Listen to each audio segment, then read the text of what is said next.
ಜನಸಾಮಾನ್ಯರ ನೇರ ಪ್ರಶ್ನೆಗಳು, ನಾಯಕರ ನೇರ ಉತ್ತರ. ಇದೇ ಮೆಗಾಫೈಟ್ಗೆ ತಮ್ಮೆಲ್ಲರಿಗೂ ಕೂಡ ಸ್ವಾಗತ. ಇವತ್ತು ನಾವು ಎತ್ಕೊಂಡಿರುವಂಥ ಸಬ್ಜೆಕ್ಟು ಅಣ್ಣಾ ಹಜಾರೆ ಏನು ಹೋರಾಟವನ್ನು ಶುರು ಮಾಡಿದ್ರು, ಚಳವಳಿಯನ್ನು ಶುರು ಮಾಡಿದ್ರು. ಬಹುಶಃ ನಾವೆಲ್ಲ ಅಂದ್ಕೊಂಡಿದ್ವಿ ಯುವಕರು ಎದ್ದು ನಿಂತಿದ್ದಾರೆ, ಹೀಗಾಗಿ ಭಾರತ ಎದ್ದು ನಿಲ್ಲುತ್ತೆ.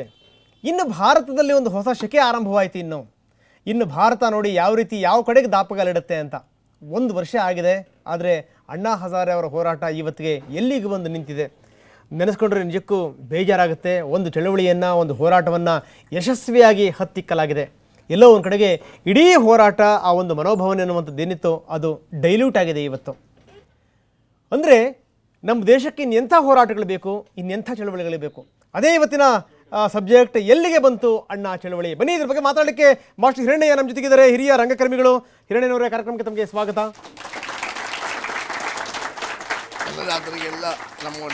ತೇಜಸ್ವಿ ಸೂರ್ಯ ಇದ್ದಾರೆ, ವಿದ್ಯಾರ್ಥಿ ನಾಯಕ. ತೇಜಸ್ವಿ, ನಮಗೂ ಕೂಡ ಕಾರ್ಯಕ್ರಮಕ್ಕೆ ಸ್ವಾಗತ. ನನ್ನ ಬಲಭಾಗದಲ್ಲಿದ್ದಾರೆ ವಿಧಾನ ಪರಿಷತ್ ಸದಸ್ಯರು, ಬಿಜೆಪಿ ಮುಖಂಡರು ಆಗಿರುವಂಥ ಅಶ್ವಥ್ ನಾರಾಯಣ್. ಅಶ್ವಥ್, ತಮಗೂ ಕೂಡ ಕಾರ್ಯಕ್ರಮಕ್ಕೆ ಸ್ವಾಗತ. ಮತ್ತೊಬ್ಬರಿದ್ದಾರೆ, ತಮ್ಮೆಲ್ಲರಿಗೂ ಕೂಡ ಪರಿಚಿತರು, ಮಾಜಿ ಸಂಸದೆ, ಕಾಂಗ್ರೆಸ್ ನಾಯಕಿ ತೇಜಸ್ವಿನಿಯವರು. ತೇಜಸ್ವಿನಿಯವರು, ತಮಗೂ ಕೂಡ ಕಾರ್ಯಕ್ರಮಕ್ಕೆ ಸ್ವಾಗತ. ಇನ್ನು ಬಹಳ ಮುಖ್ಯವಾಗಿ ನಾನಿವತ್ತು ಅಂದ್ಕೊಂಡಿದ್ದೆ, ಬಹುಶಃ ನನ್ನ ಕನಸು ಕೂಡ ಇವತ್ತು ಸಾಕಾರ ಆಗಿದೆ. ಹೆಚ್ಚಿನ ಸಂಖ್ಯೆಯಲ್ಲಿ ಇವತ್ತು ಯುವಕರೇ ಇರಬೇಕು ಅನ್ನುವಂಥದ್ದು. ನನ್ನ special thanks BNM IT Banashankari ಈ ಕಾಲೇಜಿನವರಿಗೆ, ಈ ಸಂಸ್ಥೆಯವರಿಗೆ, ಜೊತೆಗೆ ನಾರಾಯಣರ ಮಾನೆ ಏನಿದ್ದಾರೆ ಅವರಿಗೆ ವಿಶೇಷವಾದಂಥ ಧನ್ಯವಾದಗಳು. ಜೊತೆಗೆ ತಾವು ಬಂದಿದ್ದೀರಿ, ತಮಗೆ ವಿಶೇಷ ಧನ್ಯವಾದಗಳು. ತಮಗೂ ಕೂಡ ಸ್ವಾಗತ ನನ್ನ ಸಂಸ್ಥೆಯ ಪರವಾಗಿ ತಮ್ಮೆಲ್ಲರಿಗೂ ಕೂಡ. ಬನ್ನಿ, ನಮ್ಮ ಚರ್ಚೆ ಆರಂಭ ಆಗ್ತಾ ಇದೆ ಮಾಸ್ಟರ್ ಹಿರಣ್ಣಯ್ಯನವರ ಮುಖಾಂತರ. ಹಿರಣ್ಣಯ್ಯನವರೇ, ನಾನು ನಿಮ್ಮ ಹಲವಾರು ನಾಟಕಗಳು ನೋಡಿದ್ದೀನಿ. ಯಾವುದೋ ಒಂದು ನಾಟಕ ಜ್ಞಾಪಕ ಆಗ್ತಾಯಿದೆ, ಹೆಸರು ಗೊತ್ತಾಗ್ತಾ ಇಲ್ಲ ನನಗೆ. ನೀವು ಹೇಳ್ತಾ ಇದ್ರಿ ಏನು ಅಂತಂದರೆ ಅದು ಚಳುವಳಿ ಅಲ್ಲ, ಅದು ಚಳಿ ಅಂತನ್ನುವಂಥ ಮಾತನ್ನು ನಾನು ಕೇಳಿದ್ದೆ. ನಾನು ಪಶ್ಚಾತ್ತಾಪದಲ್ಲಿ ಈಗ ನಾವೆಲ್ಲ ಪಶ್ಚಾತ್ತಾಪ ಪಡ್ತಾ ಇದ್ದೀವಿ ಈಗ. ಹೌದೌದು. ಯಾಕಂದರೆ ಈ ಆ ಚಳುವಳಿ ಅನ್ನುವಂಥದ್ದು ಯಾರ್ಯಾರಿಗೆ ಚಳಿ ಬಿಡಿಸುತ್ತೆ ಅಂತ ನಾವು ಅಂದ್ಕೊಂಡಿದ್ವಿ, ಯಾರಿಗೂ ಚಳಿ ಬಿಡಿಸ್ಲೇ ಇಲ್ಲ. ಅದನ್ನೇ ಅವ್ರಿಗೆ ಹಿಡಿದೇ ಇತ್ತಿಲ್ಬೇನಪ್ಪ. ಯಾಕೆಂದರೆ ಎಲ್ಲ ಚಳಿ ಬಿಟ್ಟವರೇ ಅದಕ್ಕೆ ಇಳಿಯೋದು. ನಮ್ಮಲ್ಲೊಂದು ಗಾದೆ ಇದೆ ಹಳ್ಳಿ ಕಡೆ, 3 ಬಿಟ್ಟವನು ಊರಿಗೆ ದೊಡ್ಡವರು ಅಂತ. ಹಳ್ಳಿ ಕಡೆ ಗಾದೆ. ಇಲ್ಲಿ ನಮ್ಮಲ್ಲಿ 3 ಬಿಟ್ಟವ್ರು ಭಾಳ ಜನ ಇದ್ದಾರೆ, ಆದರೆ 6 ಬಿಟ್ಟವ್ರು ಇವಾಗ ಅಲ್ಲೋಗಿ ಸೇರಿಕೊಂಡಿದ್ದಾರೆ. ನನಗೆ ಮೊಟ್ಟ ಮೊದಲ ಸಂತೋಷ ಆದ್ದು, ನೀವೆಲ್ಲ ಯುವಜನ ಬಂದಿದ್ದೀರಿ. ನಮಗೆ ಮುದುಕರ ಹತ್ರ ಕೆಲಸ ಇಲ್ಲ ರೀ. ಈಗ ಇಂಥ ಯುವಜನಾಂಗದವ್ರು ಇದ್ದಾರಲ್ಲ, ಅವ್ರನ್ನ ನೀವು ಮುಂದಿಟ್ಕೊಂಡು, ನಿಮ್ಮನ್ನು ಅವ್ರು ಮುಂದಿಟ್ಕೊಂಡಾಗ ದೇಶಕ್ಕೆ ಭವಿಷ್ಯನ ಅಟ್ಲೀಸ್ಟ್ ಚಿಂತನೆ ಮಾಡಬಹುದು ನಾವು. ಆ ಕಾರಣಕ್ಕಾಗಿ ಬಂದಿರೋ ಯುವಜನಾಂಗಕ್ಕೆಲ್ಲ ನನ್ನ ಕೋಟಿ ನಮಸ್ಕಾರಗಳು. ಓಕೆ, ಇನ್ನು ನಾನು ವಿಚಾರಕ್ಕೆ ಬರ್ತೀನಿ. ನಾನು ಇಂಥ ಯುವಜನಾಂಗವನ್ನು ಎಬ್ಬಿಸಿ ನಿಲ್ಲಿಸಿದ್ದು, ಇಂಥ ಯುವಜನಾಂಗಕ್ಕೊಂದು ಸ್ಫೂರ್ತಿಯ ಸಲಹೆಯಾಗಿದ್ದು ಅಂತಂದರೆ ಅದು ಅಣ್ಣಾ ಹಜಾರೆ ಅವ್ರ ಹೋರಾಟ. ಎಲ್ಲಿ ಬಂದು ನಿಂತಿದೆ ಇವತ್ತು ಅಂತ. ರಾಷ್ಟ್ರಕ್ಕಾಗಿ ಹೋರಾಡಬಹುದಾದಂಥ 2 ವ್ಯಕ್ತಿಗಳನ್ನು ನಾನು ನೋಡಿದ್ದು ಅಂದರೆ ಒಂದು ಅಂಬೇಡ್ಕರ್, ಒಂದು ಗಾಂಧೀಜಿಯವರು. ಇತ್ತೀಚೆಗೆ ನಾನು ನೋಡಿದ್ದು ಅಂದರೆ ಅಣ್ಣಾ ಹಜಾರೆಯವರು. ಅವರು ಬೆನ್ನಿಂದ ನಿಂತಹ ದೊಡ್ಡ ಸಮೂಹ. ಇವತ್ತು ಆ ಸಮೂಹ ಯಾಕೆ ಕರಗೋಯ್ತು? ಕಾರಣ ಇಷ್ಟೇ, ನಾವು ತುಂಬ ನಿಲ್ಲಕ್ಕಾಗದಂಥ ಸ್ಥಿತಿಗೆ ಬಂದಿದ್ದೀವಿ ಸರ್. ರಾಷ್ಟ್ರ ನಮ್ಮದು ಅನ್ನೋ ಯೋಚನೆ ನಮಗಿಲ್ಲ. ಹೋಟ್ಲಲ್ಲಿ ಇದ್ದಾಗ ನಾವಿದ್ದೀವಿ. ಇದೊಂದು ದುಃಖ ಸಂಗತಿ ಸರ್. ನಿಜ. This is my stand. ಈ ಹೋಟ್ಲಲ್ಲಿ ಎದ್ದಾಗಿರೋದನ್ನು ಬಿಟ್ಬೋಣ. ನಮ್ಮದು ಸಾರ್, ಇದು ಮಣ್ಣು ನಮ್ಮದು. ಈ ಮಣ್ಣು ಬಂದಿರೋದು ಆ ಮಣ್ಣಿಂದ, ಕಡೆಗೆ ಮಣ್ಣಾಗಿ ಹೋಗೋದು ಅಲ್ಲಿಗೆ. ನಾವು ಈ ದೇಶನೇ ನಮ್ಮದು ಅಂತ ತಿಳ್ಕೊಳ್ಳದೆ ಹೋದರೆ ಇನ್ನೆಲ್ಲ ಬದುಕಬೇಕು ನಾವು ಭಾರತೀಯರು. ಜೀನಾಯ ಮರ್ನಾಯ ಇಸ್ಕೆ ಸಿವ ಜಾನಕಃ. ನಮಗೆಲ್ಲೂ ಜಾಗ ಇಲ್ಲ. ಈ ದೇಶಕ್ಕೆ ಉಳಿತಾಯ ಅಥವಾ ಅಗತ್ಯತೆ ನಮಗೆ ಇಲ್ಲದೆ ಹೋದರೆ ಇನ್ಯಾರಿಗೆ ಬರುತ್ತೆ ಸರ್? ಆದ್ದರಿಂದಲೇ ನಾನು ಯುವಜನಾಂಗದ ಬಗ್ಗೆ ದೊಡ್ಡ ಕನಸಿಟ್ಕೊಂಡಿರೋದು. ಆ ಭಾವನೆ ನಮ್ಮಲ್ಲಿ ಬಂದ ಮೇಲೆ ಇಂಥವ್ರು ನಾವು ಏನು ಬೇಕಾದ್ರೂ ಕೇಳ್ಬೋದು, ಮಾಡಿ ಅಂತ ಒತ್ತಾಯ ಮಾಡ್ಬೋದು. Okay fine sir. ಮತ್ತಷ್ಟು ನಿಮ್ಮ ಜೊತೆಗೆ ಚರ್ಚೆ ಮಾಡ್ತೀನಿ. ಇಬ್ಬರು ಯುವ ನಾಯಕಿಯರಿದ್ದಾರೆ, ನಂತರ ಬರ್ತೀನಿ ಅವ್ರಿಗೆ. ತೇಜಸ್ವಿ ಸೂರ್ಯ, ಅಣ್ಣಾ ಹಜಾರೆಯ ಮೂವ್ಮೆಂಟ್ ಆದಾಗ ನಾವೆಲ್ಲರೂ ಕೂಡ ನಮಗೆ ಸಿಕ್ಕಿರುವಂಥ ಅವಕಾಶ. ಯಾಕೆಂದರೆ JP ಮೂವ್ಮೆಂಟ್ ಆ ಟೈಮಲ್ಲಿ ನಮ್ಮ ಜನ್ರೇಷನ್ ಅವ್ರು ಯಾರೂ ಇರಲಿಲ್ಲ. So this is our opportunity ಅಂತ ನಾವಷ್ಟು ಕೂಡ ಹೋಗಿ ರಸ್ತೆಯಲ್ಲಿ ಇಳಿದು ನಾವು ಹೋರಾಟ ಮಾಡಿದ್ವಿ. ಮೊದಲನೇ ಬಾರಿಗೆ ಮಾಡಿದ್ವಿ, 2ನೇ ಬಾರಿಗೆ ಮಾಡಿದ್ವಿ, ಮತ್ತೆ 3ನೇ ಬಾರಿ, 4ನೇ ಬಾರಿಗೆ ಮಾಡಿದ್ವಿ. ಒಂದು ಇಡೀ ವರ್ಷ ಹೋರಾಟ ನಡೀತು. ಲೋಕಪಾಲ್ ಬಿಲ್ ಪಾಸ್ ಆಗಲೇ ಇಲ್ಲ. ಈ ಜವಾಬ್ದಾರಿ ಇವತ್ತು ಯಾರು ಹೊರಬೇಕಾಗಿದೆ? Who is responsible for not passing the Lokpal bill? ಈ ಒಂದು ಪ್ರಶ್ನೆಗೆ ನಾವು ಇವತ್ತು ಉತ್ತರವನ್ನು ನಾವು ಪಡೆದುಕೊಂಡ್ರೆ, ನಮ್ಮ ಜೊತೆಗಿರುವಂಥ ರಾಜಕಾರಣಿಗಳು, ರಾಜಕೀಯ ಪಕ್ಷಗಳು ಹೇಗೆ ಒಂದು ಮೂವ್ಮೆಂಟನ್ನು ಕುತ್ತಿಗೆ ಹಿಚ್ಚಿ ಸಾಯಿಸಿದ್ವು ಅನ್ನೋದು ನಮಗೆ ಗೊತ್ತಾಗುತ್ತೆ. 42 ವರ್ಷಗಳಿಂದ ಲೋಕಪಾಲ್ ಬಿಲ್ಲನ್ನು ಟೇಬಲ್ ಆಗ್ತಾನೆ ಇದೆ. 8 ಬಾರಿ ಪಾರ್ಲಿಮೆಂಟ್ನಲ್ಲಿ ಲೋಕಪಾಲ್ ಬಿಲ್ಲನ್ನು ಒಂದು ಇಲ್ಲ ಲೋಕಸಭೆಯಲ್ಲಿ ಪಾಸ್ ಆಗಿದೆ ಅಥವಾ ಇನ್ನೊಂದು ಹೌಸಲ್ಲಿ ಪಾಸ್ ಆಗಿದೆ, ಆದರೆ ಕಂಪ್ಲೀಟ್ ಆಗಿ ಲೋಕಪಾಲ್ ಬಿಲ್ ಪಾಸ್ ಆಗಿಲ್ಲ. ಆದರೆ ಈ 42 ವರ್ಷಗಳಲ್ಲಿ ಯುನಾನಿಮಸ್ ಆಗಿ ಎಷ್ಟು ಬಾರಿ ಈ ದೇಶದ ರಾಜಕಾರಣಿಗಳು ಅವರ ಸಂಬಳವನ್ನು ಜಾಸ್ತಿ ಮಾಡ್ಕೊಂಡಿದ್ದಾರೆ?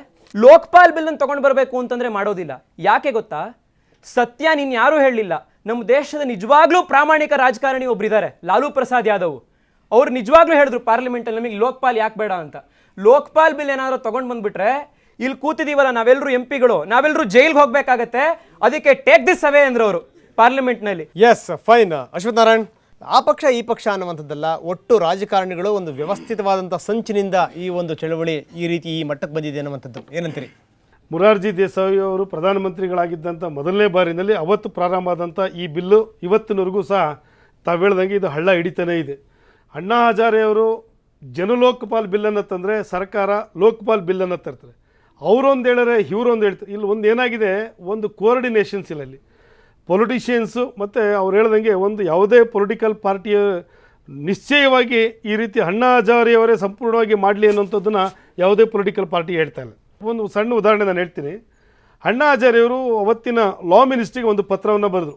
ನಮ್ಮ ಕರ್ನಾಟಕದ ಲಾ ಮಿನಿಸ್ಟ್ರು ಮಿಸ್ಟರ್ ವೀರಪ್ಪ ಮೊಯ್ಲಿಯವರು ಅಣ್ಣಾ ಹಜಾರೆ ಪತ್ರ ಬರೆದಂಥ ಸಂದರ್ಭದಲ್ಲಿ ಆ ಪತ್ರದ ಬಗ್ಗೆ ಉತ್ತರ ಕೇಳಿದ್ರು. ಅಣ್ಣಾ ಹಜಾರೆ ಸತ್ಯಾಗ್ರಹ ಕೂತಿ ಸಂದರ್ಭದಲ್ಲಿ ನನಗೆ ಆ ಪತ್ರ ಎಲ್ಲ ಕಳೆದೋಗ್ಬಿಟ್ಟಿದೆ, ದಯಮಾಡಿ ಇನ್ನೊಂದು ಪತ್ರದ ಕಾಪಿ ಕೊಡಿ ಅಂತೇಳಿ ವೀರಪ್ಪ ಮೊಯ್ಲಿ ಹೇಳಿ ಕಳಿಸ್ತಾರೆ ಅಂತ ಹೇಳಿದ್ರೆ ಎಷ್ಟು ರೆಸ್ಪಾನ್ಸಿಬಲ್ ಇರಬೇಕೋ ಅಥವಾ ಇರೆಸ್ಪಾನ್ಸಿಬಲ್ ಇರಬೇಕೋ ಜನನ ಯೋಚನೆ ಮಾಡಿ.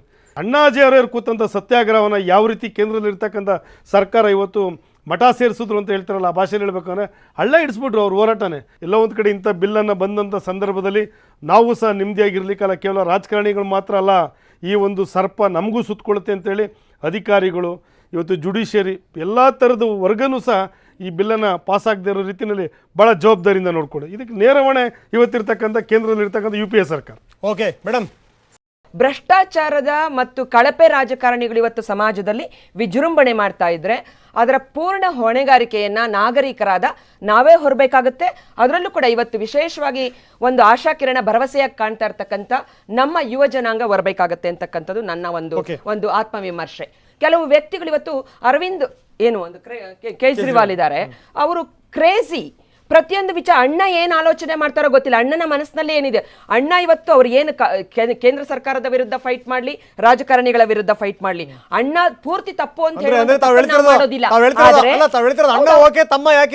ಹೌದು, ತಮ್ಮ ಯಾಕೆ? ಯಾಕಂದ್ರೆ ಅವರ ಒಂದು ಕಾರ್ಯವೈಖರಿ, ಅವರ ಭಾಷೆ ಅದನ್ನ ಅವ್ರಿಗೆ ಯಾರು ರೈಟ್ ಕೊಟ್ಟಿಲ್ಲ.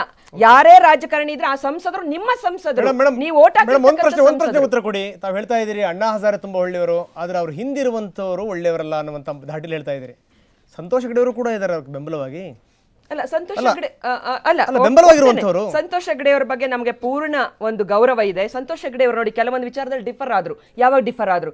UP ಎಲೆಕ್ಷನ್ಸ್ ಅಲ್ಲಿ ಅವರಿಗೆ ಒಂದು ಪಕ್ಷದ ಪರ ವಹಿಸಬೇಕಾದಂತ ಒಂದು ತಪ್ಪನ್ನ ಮಾಡಿದಾಗ ಸಂತೋಷ್ ಹೆಗ್ಡೆ ಅವರು ಹೇಳಿದ್ರು, ಆ ರೀತಿ ತಪ್ಪು ಯಾವ ಪಕ್ಷಕ್ಕೆ ಪರ ವಿರೋಧ ಮಾಡಬಾರದು, ಹೋರಾಟ ದಾರಿ ತಪ್ಪಬಾರದು ಅಂತ ಹೇಳಿದ್ರು. ಈ ದೇಶದಲ್ಲಿ ಜನತಾ ಪಕ್ಷ ಕೂಡ ಅಧಿಕಾರದಲ್ಲಿತ್ತು. ಮೊರಾರ್ಜಿ ದೇಸಾಯಿ ಅವರಿದ್ರು, VP ಸಿಂಗ್ ಅವರಿದ್ರು, ಗುಜರಾಲ್ ಅವರು ಪ್ರಧಾನಿಯಾಗಿದ್ರು, ವಾಜಪೇಯಿ ಅವರಾಗಿದ್ರು, ದೇವೇಗೌಡರಾಗಿದ್ರು. Why not others? ಪ್ರಶ್ನೆ ನಾವೆಲ್ಲರನ್ನು ಪ್ರಶ್ನೆ ಮಾಡಬೇಕು. ಹಾಗಾಗಿ ಬೇಡ ಅಂತ ಹೇಳಿಲ್ಲ, ವ್ಯವಸ್ಥೆಯ ಲೋಪದೋಷ. ಉತ್ತಮರನ್ನ, ಎಜುಕೇಟೆಡ್ ಅನ್ನ, ಮತ್ತೆ ಜನರ ಬಗ್ಗೆ ಕಾಳಜಿ ಇರತಕ್ಕಂಥವರನ್ನ ಸ್ವಚ್ಛ ರಾಜಕಾರಣಿಗಳ ಆಯ್ಕೆ ಮಾಡಿ ಕಳಿಸಿ. ಅವಕಾಶ ನಿಮ್ಮ ಕೈಲೇ ಇದೆ. ಒಂದೇ ಒಂದು ವಿಚಾರ ತಾವು ಎತ್ತಿದ್ರಿ, ಬೇರೆ ಬೇರೆ ಪಕ್ಷಗಳು ಬೇರೆ ಬೇರೆ ಕಾಲಾವಧಿಗಳಲ್ಲಿ ತಗೊಂಡು ಬರುವಂಥ ಪ್ರಕ್ರಿಯೆ ಮಾಡಿದ್ವು, ಆದರೂ ಕೂಡ ಪಾಸ್ ಆಗಲಿಲ್ಲ ಅಂತ. ಆದರೆ ಇದೇ ರೀತಿಯಾದಂಥ ಮಸೂದೆ ನೀವು ಯಾಕೆ ತಗೊಂಡು ಬರಬೇಕು ಅಂತ ಹೋರಾಟ ಮಾಡಿದ್ದು? ನೀವು ಕಾಂಗ್ರೆಸ್ ಸರ್ಕಾರ ಸಿದ್ಧಪಡಿಸಿದಂಥ ಲೋಕಪಾಲ್ ಮಸೂದೆಯನ್ನು ಒಂದು ಬಾರಿ ನೋಡಿಬಿಟ್ರೆ ಇದು ಭ್ರಷ್ಟಾಚಾರನ ನಿಲ್ಲಿಸೋಕೆ ಇರುವಂಥ ಮಸೂದೆನೋ ಅಥವಾ ಭ್ರಷ್ಟಾಚಾರ ಮಾಡ್ತಿರೋರನ್ನ ಪ್ರೊಟೆಕ್ಟ್ ಮಾಡಬೇಕಾಗಿರುವಂಥ ಮಸೂದೆನೋ ಅಂತ ನಿಮಗೆ ಕನ್ಫ್ಯೂಷನ್ ಆಗಿಬಿಡುತ್ತೆ. ಒಂದೇ ಒಂದು ಸಣ್ಣ ಕ್ಲಾಸ್ ಹೇಳ್ತೀನಿ, ನೀವು ನಿಜವಾಗ್ಲೂ ಆಶ್ಚರ್ಯ ಪಟ್ಬಿಡ್ತೀರಾ.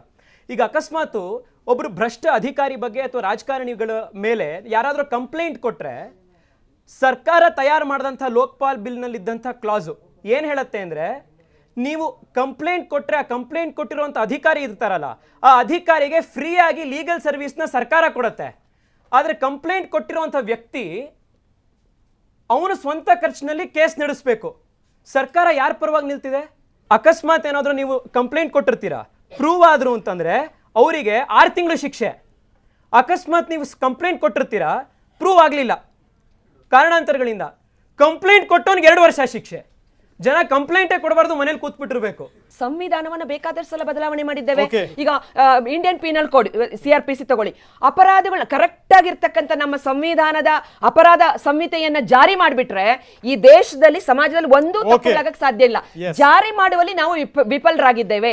ಅಂತಹ ಒಳ್ಳೆಯ ಜಾರಿ ಮಾಡದಲ್ಲೇ ಅಂತಹ ಒಳ್ಳೆಯ ಸಿಟಿಸನ್. ಮೇಡಮ್ ಇಲ್ಲಿ ಒಂದು ನಾನು ಹಿರಣ್ಯವ್ರಿಗೆ ಜ್ಞಾಪಿಸ್ತೀನಿ. ಮೊದಲೊಂದು ನಾಟಕದ ಹೇಳಿದೆ, ಈಗ ಒಂದು ಹೇಳಬೇಕು. ಬಹಳ ಸಂದರ್ಭಗಳಲ್ಲಿ ತಿದ್ದುಪಡಿ ಆಗಿದೆ ಅಂತಂದ್ರು. ತಾವು ಒಂದು ಮಾತನ್ನು ಹೇಳಿದ್ರಿ, ತಿದ್ದುಪಡಿ ತಿದ್ದುಪಡಿ ತಿದ್ದುಪಡಿ ಎಲ್ಲಿ ತನಕ ಅಂದ್ರೆ ಎದ್ದು ಬಡಿಯೋ ತನಕ ಅಂತ. ಡಾಕ್ಟರ್ ಅಂಬೇಡ್ಕರ್ ಅವ್ರು ಮಾತಾಡ್ತಾರೆ. ಈ ಮಾತನ್ನ ದಯವಿಟ್ಟು ಬಹುತೇಕ ನೀವುಗಳು ಕೇಳಿರ್ಲಿಕ್ಕಿಲ್ಲ. ಅವ್ರ ಜೀವನ ಚರಿತ್ರೆ ಓದೋರಿಗೆ ಗೊತ್ತಾಗುತ್ತೆ. ಅವರು 7ನೇ ಕಮಿಟಿ ಚೇರ್ಮನ್ ಆಗಿದ್ದರು. 7ನೇ ಕಮಿಟಿ ಚೇರ್ಮನ್ ಆದ್ರಿಂದ ಅವ್ರನ್ನ ಸಂವಿಧಾನ ಶಿಲ್ಪಿ ಅಂತ ಕರೆಯೋದು. ಸಾರ್ವಜನಿಕರಿಗೂ ಅವರಿಗೂ ಬಾಂಧವ್ಯ ಬೆಳೆಸೋರೇ ಅಂಬೇಡ್ಕರ್ ಆಗಿದ್ರು, ಆ ಚೇರ್ಮನ್ ಆಗಿದ್ದರು. ಕಡೆಯಲ್ಲಿ ಪ್ರಸ್ತವ್ರು ಕೇಳ್ತಾರೆ, how do you like this constitution ಅಂತ. ಅಂಬೇಡ್ಕರ್ ಹೇಳ್ತಾರೆ, ಆ ಲೈನ್ ಅಂಡರ್ಲೈನ್ ಮಾಡಿದ್ದೀನಿ ನಾನು, if I am permitted I am going to burn this constitution into ashes. Why for ಅಂತ ಕೇಳಿದರೆ, this is not a child born to Indian culture and temperature. ಈ 2ನೇ ಮಾತಾಡ್ತಾರೆ. 3ನೇದು ಭಾಳ ಮುಖ್ಯವಾದ ಏನಪ್ಪ ಅಂದರೆ, tomorrow you are going to see there will be 1 book of constitution and many books of amendments ಅಂತ. Today we are having 150 books of amendments.